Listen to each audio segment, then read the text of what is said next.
this is another one of those moments where it's like, where were you when NHL came to Utah?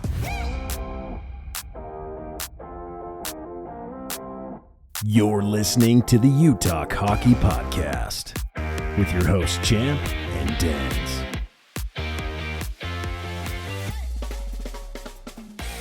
What is up, UTalk Hockey Nation? What is up? We are back, and we are 5 days.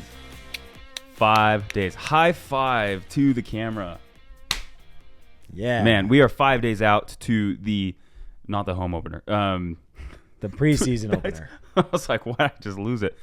On home ice. First time puck dropping at the Delta Center.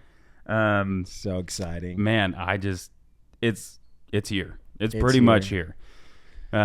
From this moment. Man, off season's always rough, but I got it. Like, after being in the hockey world over the last few years, off season's always been rough. But this one has been the most anticipating. Just the butterflies are here. I was listening to the press conference this morning. Lots to talk about from that little camp conference. Starting tomorrow, and the exhibition games coming. We'll get into all that, but we are officially 20 days out from this moment. That's right. To the actual home game puck drop on October 8th. If you are going to be there, come take a picture with us. Come find us. What's our section? That's a good question. We'll share the section, and then you'll be able to find us. We'll drop it like hanging in the screen. He's I think inviting it's like you to find us, but we're not going to give you any information. You just got to come find UTalk Hockey, the logo, That's the apparel, right? That's right. And anyways, we're going to be there well before the game. Checking out, saying hi to fans, and just like celebrating together. This moment has arrived. That's right. What people thought was not possible. Years away, and right? now we're here. We have arrived, Utah. We have arrived. With that, let's dive into some news.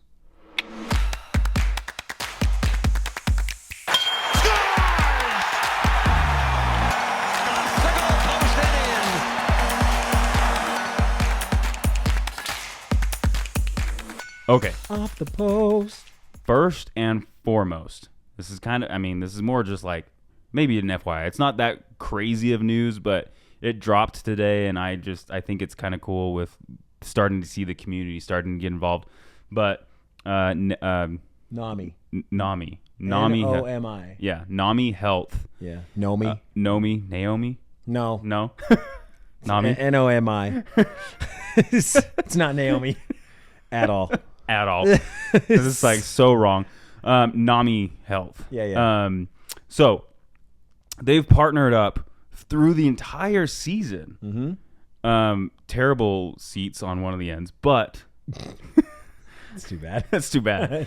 It's like one of those things. They purchased 100 seats in those sections, and it's the obstructed views, so it's not going to be like, I don't know. It's just kind of one of those things. Just like they're cheap sheets.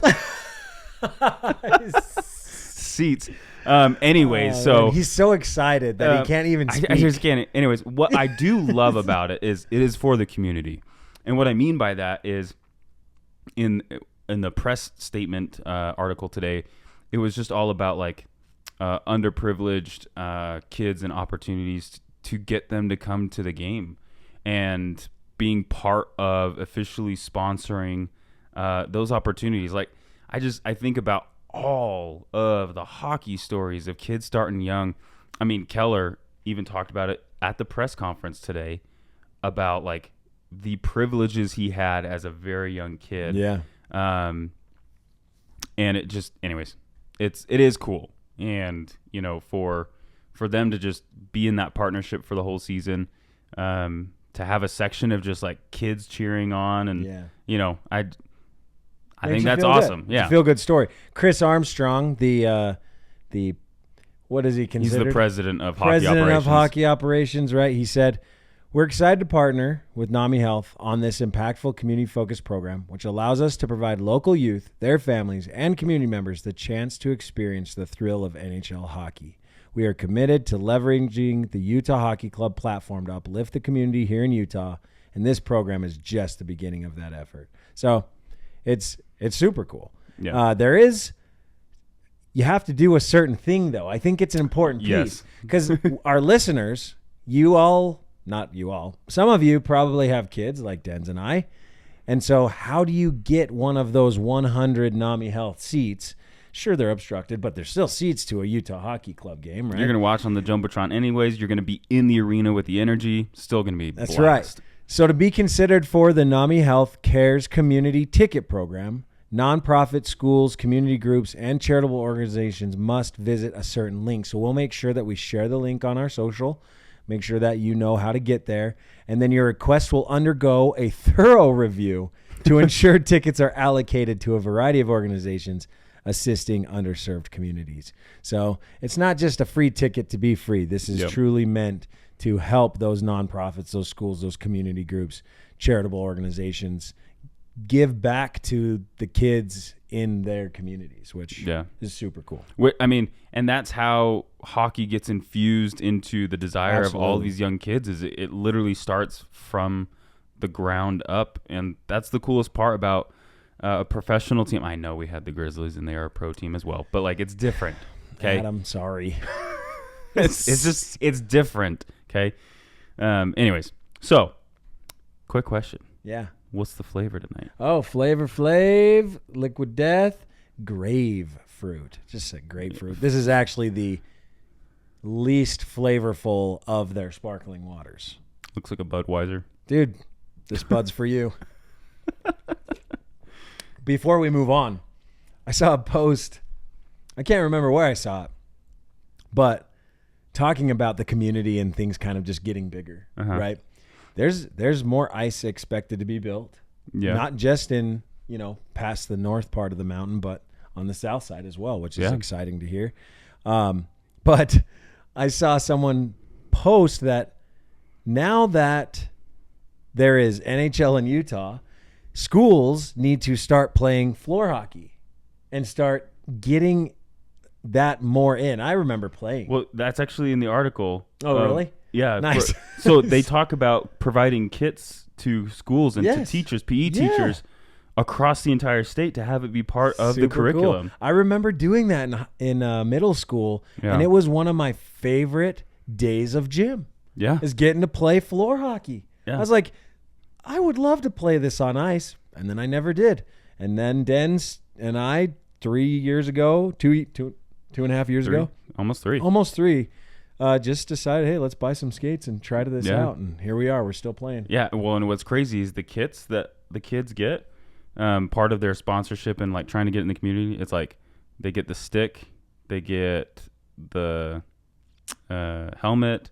I think there's a pad or something in there, and they get a net. And I was like a legit net, because those usually aren't like super cheap. Yeah. Maybe it's your saucer tosser. Oh yeah, it's literally like this big. Yeah, have you guys seen this on social? If you probably are tagged as a follower of hockey, you've probably seen the ads. It's quite legit. I have yet to play it with you. I know, but it looks so fun. It's sauce toss is a blast. Literally just back and forth.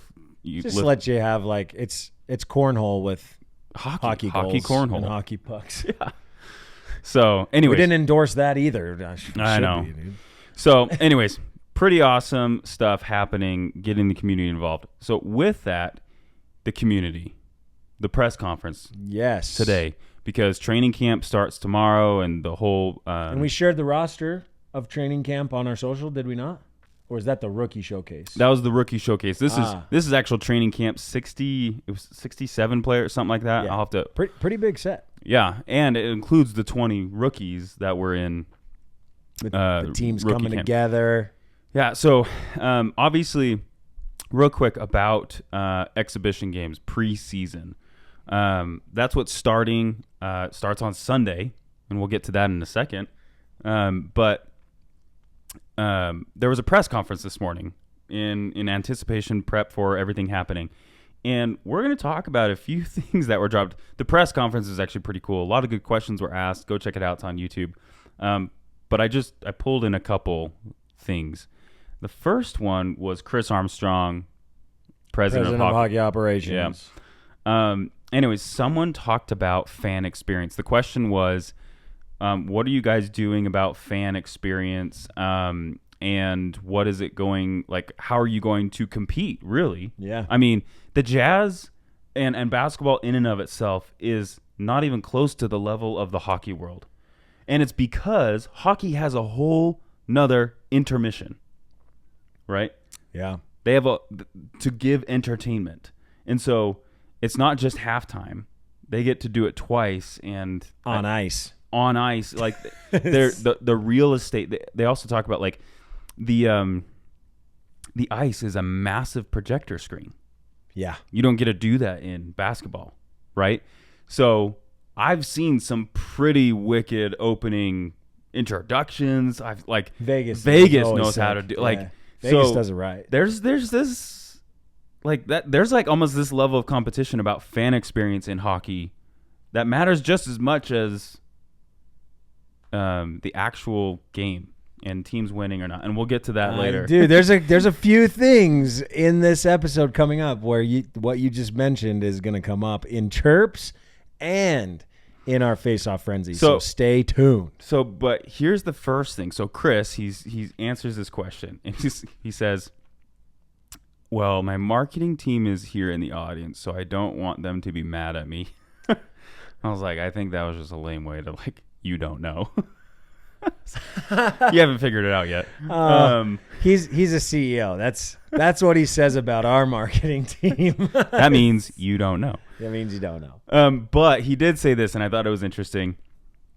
He said, well, I don't want to give too much away, but if it hasn't snowed yet in the valley by October 8th, because it snowed yesterday morning over the weekend up in the mountains, which is crazy. It's not even fall hasn't even arrived yet. It's coming, but I mean, it is almost here. But anyways, he said, if it hasn't snowed in the valley by October 8th, it may happen in the Delta Center on October 8th. What does that mean? I don't know. But why choose snow? If they're like, we're one talking could speculate. If we're talking about fan experience, sure, it's representation of Utah. But like, if we're talking about fan experience, what do they know about how that ties into the brand of the team? Of why are they going to make it snow in the Delta Center? Two names on announce it. Blizzard and Yeti. Those are the only two names it works with to put a snowstorm in the Delta Center. Unless your mammoth is white. Or unless mammoth. Mammoth was in the Ice Age. They became extinct in snow. Anyway, in Utah. Or Denz, maybe you're overthinking this like you often do about everything.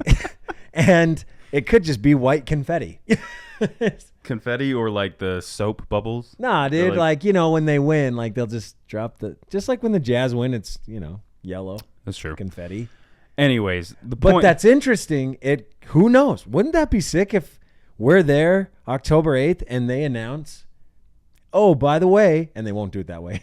They have two intermissions, right? So, yeah, intermission number 1. Yeah, but what happened to the next round of voting? Dude, they can't. Screw it. I mean, I don't care for a next round of voting. No. I would just love for a decision to be made. Anyways, just thought it was interesting. There were many other things Chris was asked and talked about, but that one was kind of like, hey. Tell us what you think. Is that cool? Chris Armstrong really means by saying if it hasn't snowed in the valley by October 8th, it may happen in the Delta Center. What does that mean? Yeah. So the next thing that happened, he did get asked about the streaming service. Mm-hmm. Because a lot of people are asking. Like, what? Is it going to be like the Utah Jazz thing, which hasn't been probably the most successful? It's been great as a first step. I think it'll be developed. But he said it's better than it was. He said, I actually can't comment on that, but wait for an announcement very soon, like this week. Huh. Okay. So, but then today, the Utah Hockey Club app became available on the app stores. I got an email as a season ticket holder saying, hey, everything separate from the NHL app. Yeah. Nice. Which almost feels like kind of like a duplicate in some ways.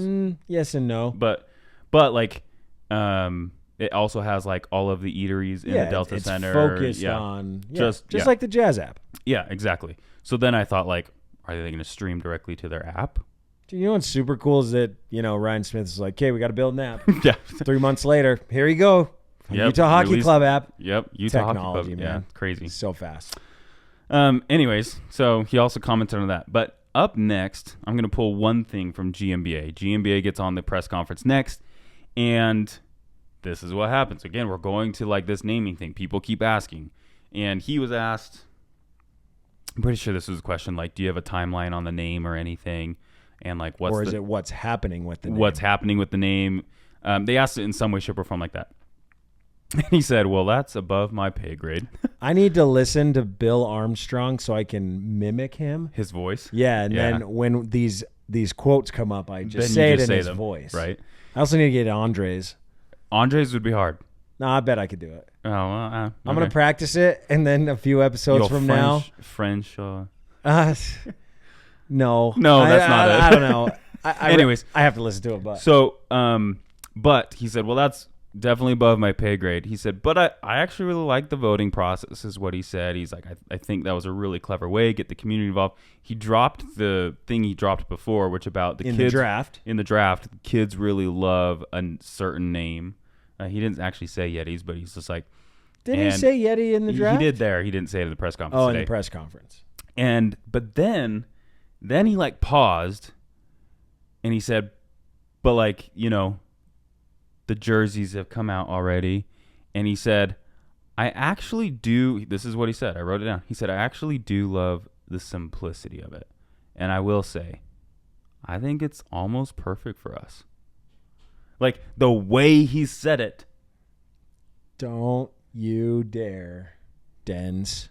He loves the simplicity of it. And if it was just like, you know what, it just might be perfect for us to remain the Utah Hockey Club. That would be so many detrimental. So many fans would be upset. To the fan base if we kept it Utah Hockey Club, because almost every single person has chirped, this isn't a soccer club.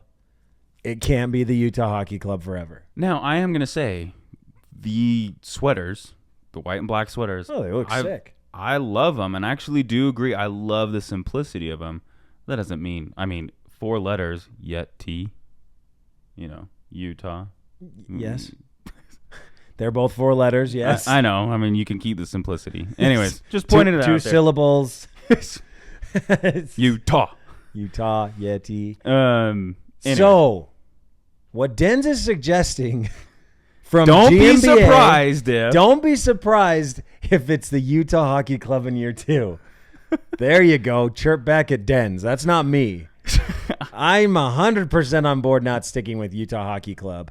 Although, I think it's fine for year 1, and I'm excited for it to be retro for many years in the future. It'll be retro. Yeah. You'll come back to it, you'll wear it, and be like, oh, I remember I was there when they wore that. Yeah.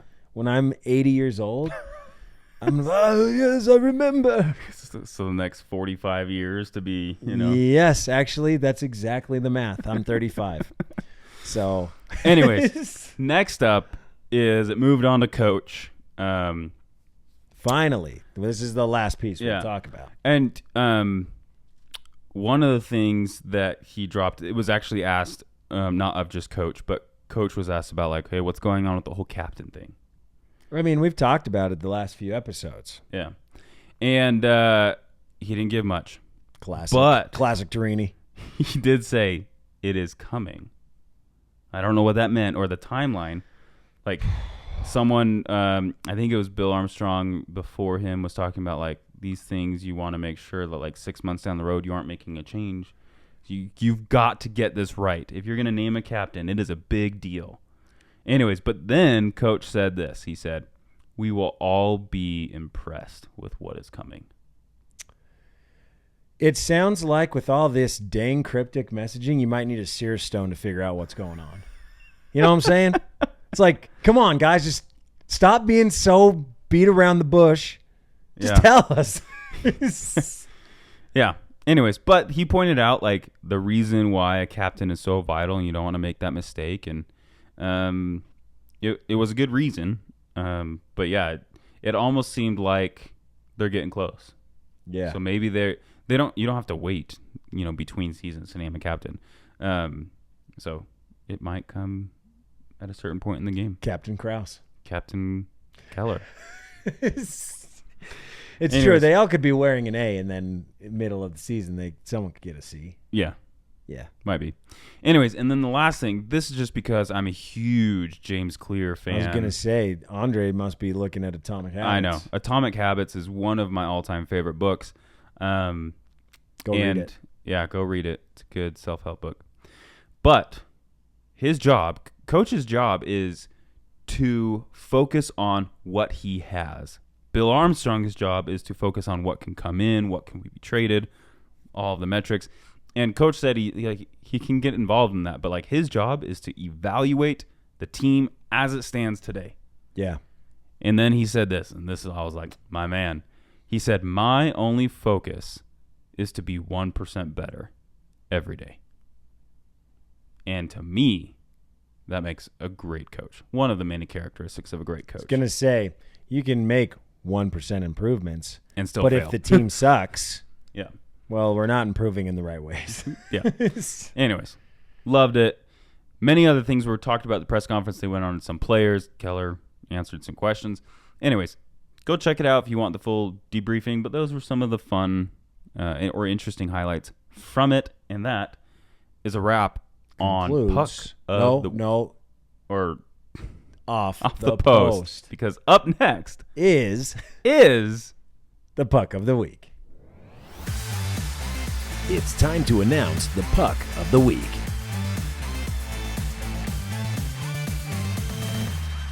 Okay, Puck of the Week. I'm pretty sure this individual has not been nominated yet. Nope. And loved what I saw or that we saw and that we heard in the comment. So the winner, and which gets you an entry into the chance to win towards the end game tickets, is Tim Kaiser, a.k.a. Timay. He said this: I think it's in the slightest realm of possibility for Keller to get 90 points. If you remember, look back at our last episode, it's Clayton Keller and a Yeti holding each other while they're looking out at the Utah mountains. But in the new segment, don't be surprised if we have Clayton Keller. I suggested that he gets 90 points this season. So anyway, he's saying that I think it's possible, but I'd be surprised if it happens. I see him in the high 70s, low 80s, which, yeah, that's a safe bet, right? But don't be surprised if it's 90. I hope he proves me wrong, and you can chirp right back at me after the season. And then he said, another great episode, fellas. So, Tim, thanks for following and for listening and for commenting and for sharing the love. We appreciate you. You are now entered to win in the drawing of the 2 tickets for one of the games this season. Yep. And that is Puck of the Week. But now, awesome. It's back. Better than ever. It's time. Chirping with Champ. Let's go. Chirping with Champ.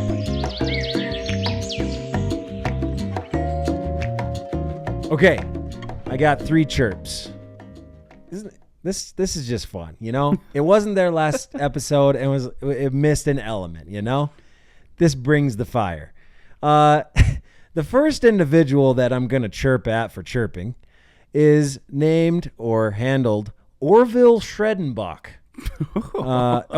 Schredenbacher. Schredenbacher. But this is what Orville Schredenbacher had to say. I'm disgusted by the delusional arrogance of Utah fans, saying they will show up and support the team better than Phoenix did, as if fan support had anything to do with the demise of the Yotes. You know, his first part I didn't like. But then when you get to the second part, it's true. It's true. It's not the fans' fault. It wasn't the fans' fault. So even though you were chirping Orville, but I'm with you a little bit. Yes and no on the back half. On the front half, I think Utah has already showed up more than Arizona fans. And don't use words like delusional and arrogant. That's now, not maybe it. because we've shown up more is because the back office of the Utah Hockey Club has given way more support than the Morellos ever did. Dang straight. So, again, still not a fan's fault if you don't have the capacity for the team to show up or for the fans to show up. So, Great point. you Great know, point. yes and no. I'm with you. Orville Schredenbacher. Orville Schredenbacher. I don't know why he has that voice, but we'll move on to the next one. Okay, we got Mr. Michael Devillano, Pucks and Dreams. Okay? This one's not so much a chirp until we get to the comment. And it's not even about the Utah Hockey Club, which is great. But the Utah Hockey Club is still in there. So he asks a question, and I thought it'd be fun to ask the question. Now that Utah has the Yotes, the Coyotes, and probably increase revenues by 40%, which, great, thank you, 40%, that's awesome. He asks, who is the new NHL poverty franchise? Which sucks because that's what Arizona was seen as, right? Yeah. The poverty franchise, they definitely had the lowest budget funds. Yeah, that was revenue. clear. Like, you saw it. They were listed at the bottom in the NHL. So here's the list. Still Utah, Arizona, right? Now Utah. The Ottawa Senators, the Columbus Blue Jackets, and the San Jose Sharks. So let us know who you would vote for as the new poverty franchise. But when I voted, I just chose the team that I thought was not going to be the case so I could see the information. I actually picked San Jose Sharks, which I don't believe is true. No. Yeah. And actually somebody else commented that said San Jose is one of the highest paid cities. Like, it's a very high-end city in the U.S. So yeah, they have good revenue. they would never be a poverty franchise, even if and maybe that's You could where be a bad team, but doesn't mean you're poverty. But does it? That's a good question. Maybe Is that's poverty what we should franchise just about revenue? debate. Right? Or is poverty about literally Your track You record, have- success record? you have more losses than wins all the time? And San Jose definitely has that. They've been problem, a little rough, right. you know. But when the vote came through at 43% based on the voting, which is nearly 100, Ottawa Senators was voted at 43%. So people voted that the most. What I thought was super funny was Bryant Baker 19's comment on this idea that the Senators were it. He said, even if the team was still in Arizona, I'd pick the Senators. Literally stuck between the two biggest hockey markets in the world in Montreal and Toronto. Nobody cares about this garbage team with their arena in the middle of nowhere. That was a little salty, Bryant, and it's not even to the chirpy. Utah Hockey Club. So I don't know if you have some bad blood with the Senators or whatnot, but I have lived in Canada, and Ottawa's just kind of in the middle of it all, right? And so I just thought it was funny. Okay, final one. So when during the draft, Ryan Smith was asked about like the tickets and things that were happening with the organization. He was booed. He was booed, and he's like, we haven't even done anything yet. How can you boo me? Right. Boo us, right? But he said this, there's Utah owner Ryan Smith spoke about the team's first year at the Delta Center at the draft, and this is the quote that Leah Merrill shares, and then there's going to be a chirp by Jaguar Gator 9.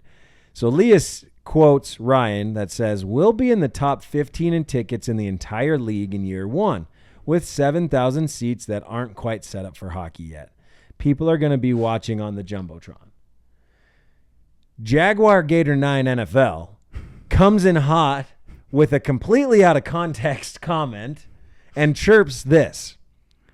People are so excited for hockey in Utah that ticket sales are through the roof, even though the game day experience is going to suck. Is an ... interesting marketing strategy. So Jaguar Gator 9, first off, we are going to be one of the top ticket sales because we have such a big arena. We sold out our season tickets. And it's not the fact that, some are going to be obstructed, and Jumbotron is going to be something that you have to watch. It's the fact that we can fill that many seats. Even with being obstructed, they will be filled. Exactly. So, Jaguar Gator 9, you suck. Chirp, chirp, chirp, chirp, chirp, chirp, chirp. And that concludes Chirping with Champ. If you have a chirp out there, share it with us. VIP@utalkhockey.com or comment it. Say, hey, Or Champ. chirp right back at You it, could Champ. chirp right back at me, but I'm going to highlight you and I'm going to chirp right back. You know that. On an episode. So if you're ready to bring the fire, I'll throw it right back at you. But that concludes Chirping with Champ. So to end the episode, we're going to do Face-Off Frenzy with a little bit of an interesting question. Right? But I know Denz also has a new segment right at the end of the show. It'll be a quick one. It'll be a quick one. So stick around. But it's going to be a fun one. It's going to be a fun one. And we want to make sure that we do it throughout the season. So here we go. Face-Off Frenzy. Face-Off Frenzy. All right. So Face-Off Frenzy. The question I'm going to pose to you, Denz, and this is an important question, and we want to know your thoughts too, so comment. But here's the question. What's more important for Utah fans, us, all of us, what's more important for Utah fans to embrace in the team's first season? A winning record or a strong team identity? Now, I'll preface, obviously, it's Utah Hockey Club year one. Yeah. We'll get a new brand identity. Yeah, that's not what we're talking about. That's not what we're talking about. We're talking about the loyalty of exactly. The identity. culture and Exactly. okay. What is Utah hockey going to be known for? Gotcha. Year one, is it about winning, or is it going to be about building that legacy through that identity and the way that they're building this team and how they're connecting with the community and what they're doing culturally, who they're bringing onto the team, all of that, right? Okay. That's identity in this question. Would you like to go first, or do you want me to go first? Well, you go first. We'll see if we agree or not. Right. If you know one thing about me, Denz, it's I hate losing. Should we go back to Rookie League? I love to win. And if I can win in Rookie League, I think I'd do it. No, but I do like the competition. Sure. So I don't want to go back to Rookie League. I want to get better. But in year one, I guarantee it that if they have a losing record, a piece of that fan base will leave. You can even look at our D-League effort. We've lost fans, and they're our friends and family because we lose. Okay? Friends and family don't come to their family's game. It's definitely not as fun. It's not fun at all when you lose. And if you're continually and constantly losing, guess what? You're losing fans. Okay, so real quick, otherwise I can't debate this. What's your definition of a losing season? A losing season is when you have more losses than wins.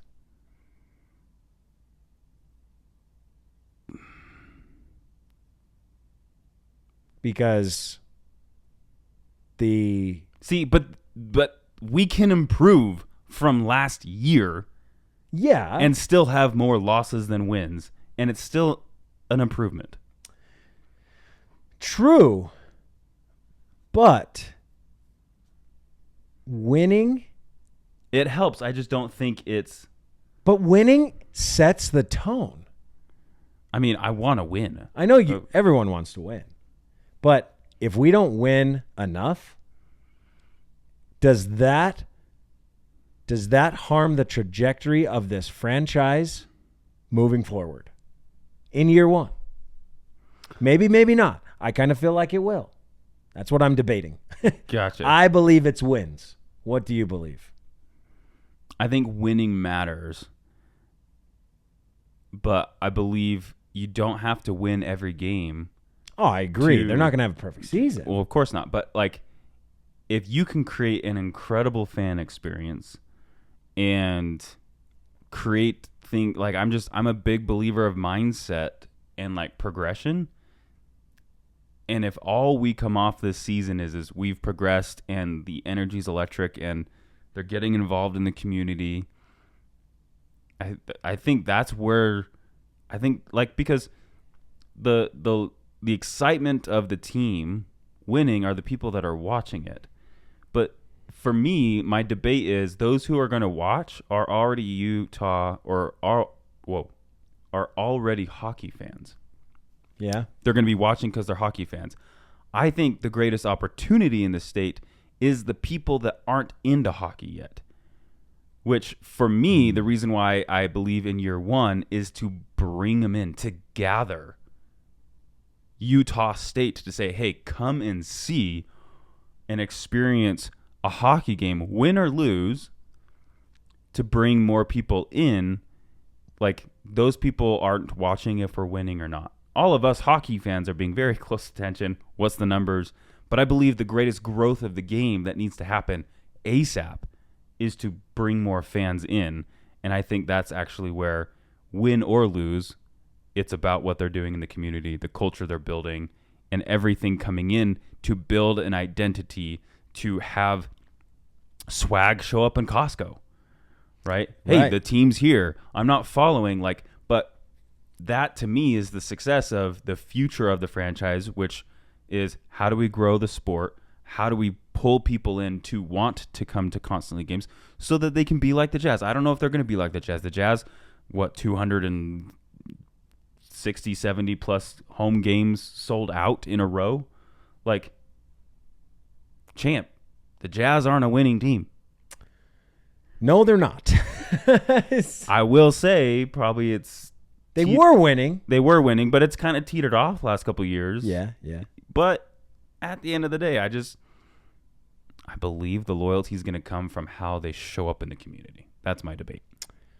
What do you think? Let us know. Just to let you know or share, since we're kind of talking about wins and records, Utah's, previously Arizona Coyotes record last year was 36, 41, and 5.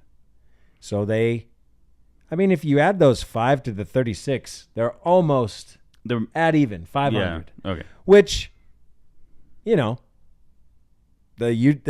Arizona fans, they were there every night. Yeah. But that franchise has been there for a while, right? Sure. So year one, let's say they only get 25 wins. Does that hurt? I mean, yes, Does that kill the momentum of that has been built the last 5 months? That's why I defined what is losing. Yeah, yeah. If you just barely over the cusp of, that would hurt. That would hurt, right?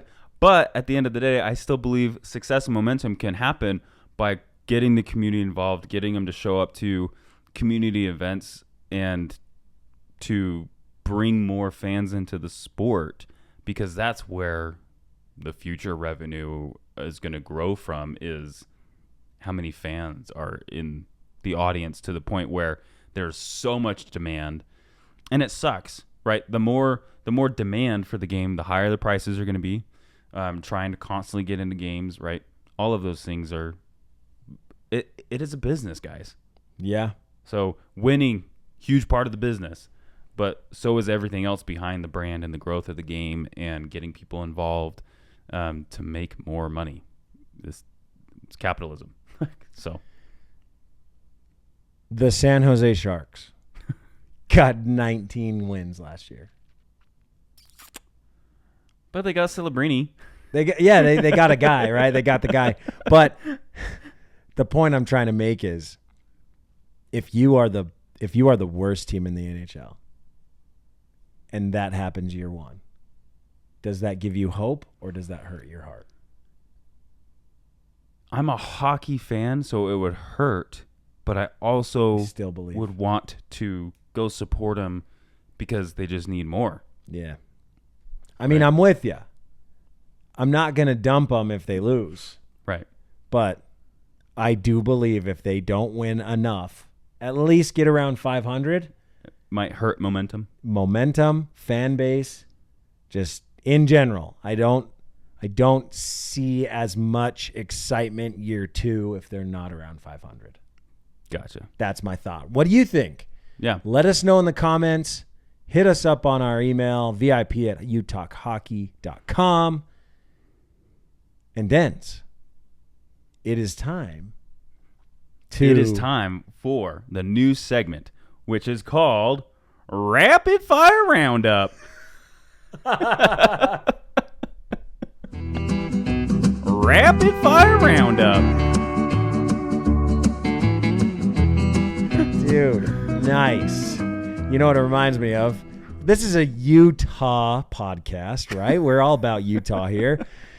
The love of Lagoon is out there by so many of you. Well, here we are, Rattlesnake Rapids. That's what I thought of when you said Rapid Fire Roundup. Oh, there you go. So here is what Rapid Fire Roundup is. Let's hear it. I'm just going to put my phone down. So this is me just saying what's upcoming. Mm-hmm. And Champ here has to, first thing, off the cusp, if it's a win or a lose of the games that are coming up. Okay? So I'm going to do all 7 preseason games. That's what we're going to start with. But in the regular season, we'll just go by week between by week. episodes, what's coming up next. Right. Okay. So, Rapid Fire Roundup. Rapid Fire Roundup. Here we go. Kickoff September 22nd, St. Louis Blues. Win. All right. Okay. Next night, September 23rd, home game opener, preseason, LA Kings. Loss. I'm sorry. I'm sorry. You can't delay. Dude, but I didn't want to say loss. We're going to be at that one. No, but I think they could lose. Go ahead. Keep going. All right. September 27th, Vegas. Loss. Okay. September 29th, Colorado. Loss. October 1st, San Jose Sharks. Win. October 2nd, Anaheim Ducks. Win. And October 5th, Colorado again. Win. Okay. Because October 5th is home. Right? Maverick Center. Yeah. Win. So I put them at 500. Wait. But you said home. I mean, LA, the LA game is at home. I know, but I think LA will win. Let's recap. So what was the first one? Blues? St. Louis Blues. You I said a win. Loss on the LA Kings. Loss on Vegas. Right. Loss on Colorado. Win on San Jose. Win on Anaheim Ducks. And win. Okay, so I said 4-3. So we're winning record. Yeah. I sure hope they don't lose in the game against the Kings because we're going to that one. Yeah. I mean, yeah. But you asked me for my thoughts. I did. You know, that's really hard. So next time, you're going to do it, all right? It's my segment. It doesn't matter. Rapid Fire Roundup. Anyways, that is a wrap on our episode tonight. Let me know your thoughts. Do you agree with Champ here on the wins or losses of these exhibition games? Now, what I will say is they're testing the waters on everything on exhibition games. So it's not not the full start lineup. It's not going to be your starting lineup, time, maybe a little bit. You don't want to risk injuring them right before the season. Anyways, and all of them are trying to prove their spot on the team. Like, going back to the press conference, Coach said it this morning. He's just like, I don't care if Sergachev is a Stanley Cup winner. He's got to prove himself in the beginning preseason to earn his spot. Ooh, now, saucy mayo. He said Sergachev's own sights in what his goals are really impressive, and I'm hoping he achieves them. And like, I have a belief that he's going to be my obvious starting defender, and but he's like Switzerland right now. He said, you got to prove it to me in exhibition games in preseason. Why is that like Switzerland? Like neutral. Okay. That's the phrase. All I thought of was Cool Runnings. And I was going to say, would you forget about the dang Swiss? Guys, that's the Ice, phrase. flies. You're Switzerland. He's neutral right now. I he isn't see. taking sides. Dude, I didn't even know that was a saying. Did you guys know it was a saying? Listen, Dude, I'm Switzerland. I don't know anything. Okay, I'm sorry. I don't go out there and just listen to all the sayings. Denz is over here just listen to all the sayings. I don't have that saying. Anyways, I don't even know if he said that the saying. That was just me saying it. But anyways, that is a wrap. Again, if you loved the episode or if you have a content idea, we've been hearing that people are loving the segments and how we break up the episodes. We're always down for new segments so that Yeah. he can come up with a name and give it rapid fire roundup. I thought of Woody's Roundup. Oh no. Toy Story. Yeah, I know. I know. That I do know. You know. Anyways, thanks for watching and tuning in. If you haven't subscribed, but you did watch, make sure you subscribe so you know when the next shenanigans drop, as always. That is right. Thank you for showing the love, and that is a wrap. We'll see you later. Bye.